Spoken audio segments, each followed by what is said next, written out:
Good afternoon, this is John William Greenbaum for Baseball TTM Autographs and Guru Baseball Autographs. This is episode 6 of my Q&A show, which also features some technical stuff and, of course, autographs. And indeed, this show will feature a lot more autographs than usual as opposed to just me monologuing.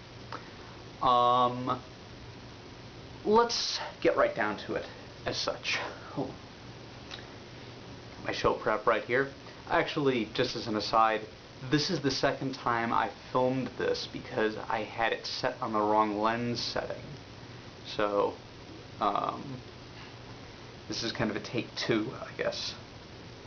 But to hit the ground running,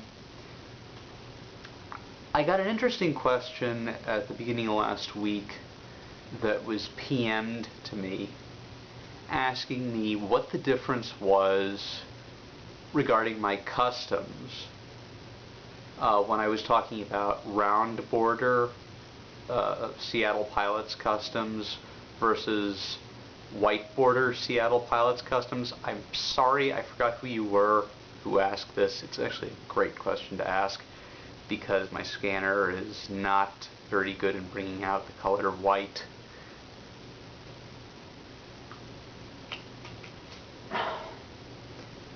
This is a round border custom.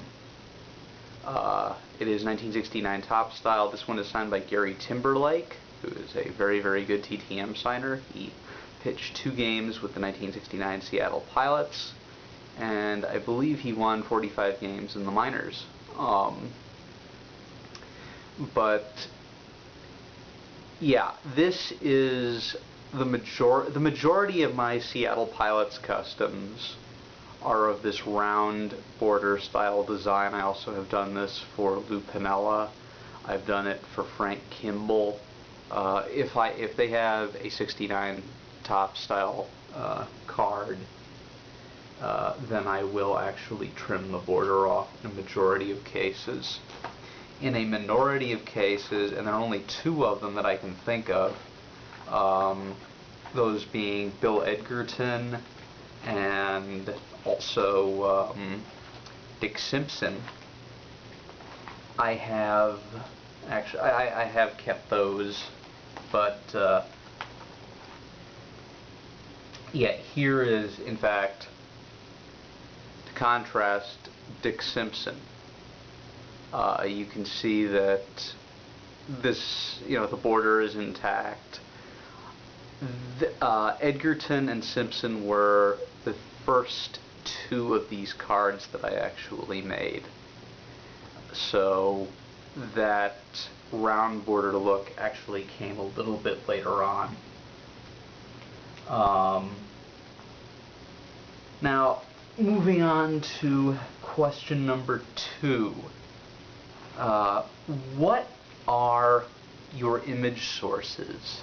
And that again came early last week. Again, great question. I'm glad it was asked too, because what I do is I go on to www.google.com, I go to Google Images, and I make sure that the image is not copyrighted. If it's a custom baseball card and it's kind of in the public domain, or if it's just an image in the public domain, then okay. But if it's not, if it's Getty Images in particular, they're really, really particular about their images being used, or if it's an MLB officially licensed image, be careful with that. Because Getty Images in particular actually will go after people. As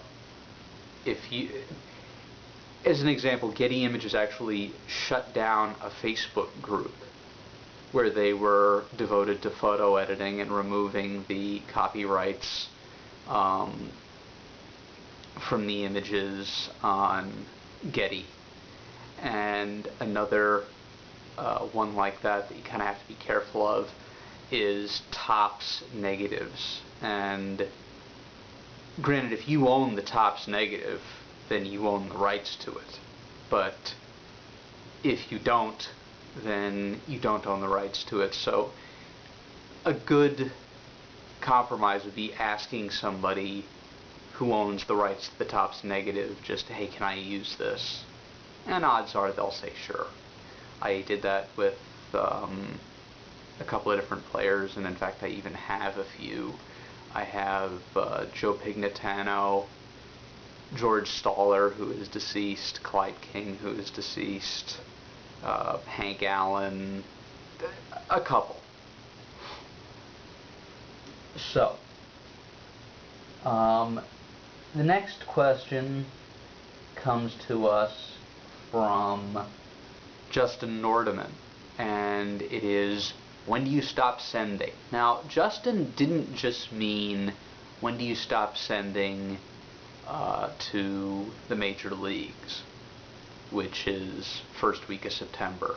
He also meant the minor leagues and also the independent leagues. Well, minor leagues, probably early middle August.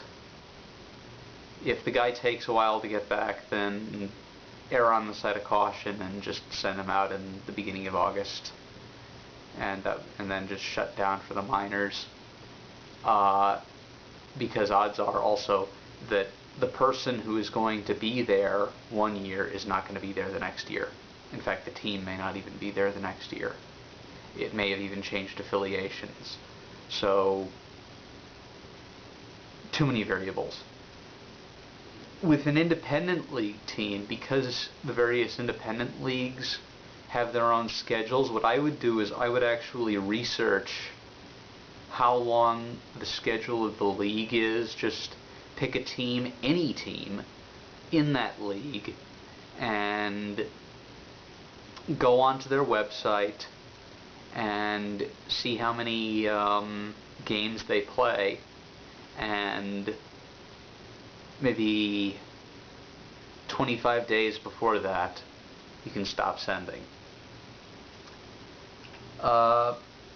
Next question, and I actually thought this was a really, really good question. In fact, this was unusually good, because I don't have an answer for it, and I've never seen it answered.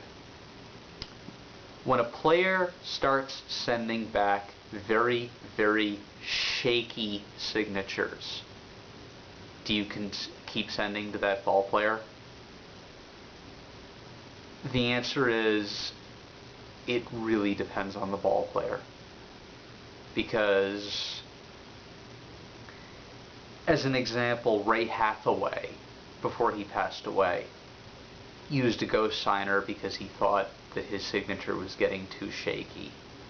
Red Faber, the Hall of Fame pitcher, used a ghost signer, his wife, before he passed away because he thought his signature was getting too shaky near the end of his life. Same with Earl Coombs, another Hall of Famer. But then you also have guys who will just sign no matter what, and really are thrilled to sign, and really seem happy that you wrote them. And by that I don't mean just returned, I mean wrote a full-page letter, or in this particular person's case, typed a full-page letter asking for, excuse the typos, my writing is not what it once was. And the best example of that I can think of is a fairly recent return.